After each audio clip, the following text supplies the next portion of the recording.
আজ পড়ানো ছিল বলে একটু তাড়াতাড়ি বাড়িতে চলে এসেছি।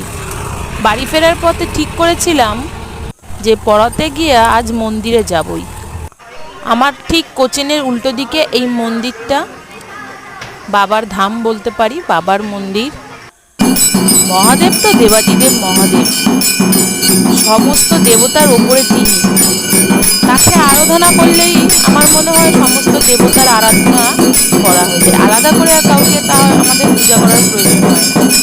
তো বহুদিন থেকে মনটা টানছিল, কিন্তু সুযোগ হয়ে উঠছিল না। আজ কোচিনে স্টুডেন্ট কম ছিল, যখনই দেখলাম আরতি শুরু হয়ে গেছে, জানি না হঠাৎ করে আর নিজেকে আটকে রাখতে পারলাম না, চলে গেলাম।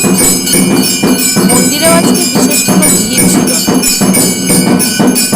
আরতিটা দেখলাম, মন শান্ত হয়ে গেল। আমি বোঝাতে পারবো না, তবে ভিডিও করার কথাটা তখন মাথায় আসেনি।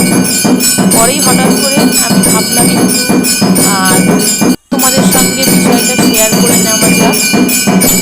শ্রীকৃষ্ণ হচ্ছেন ভগবান, কিন্তু মহাদেব হচ্ছে দেবাদিদেব মহাদেব। দুজনের মধ্যে কোনো তুলনা নেই, আমি তুলনা করছিও না, কিন্তু আমাদের জানা দরকার দেবাদিদেব মহাদেবকে ভক্তি করে ডাকলেই সমস্ত দেবতাকে ডাকা হয়।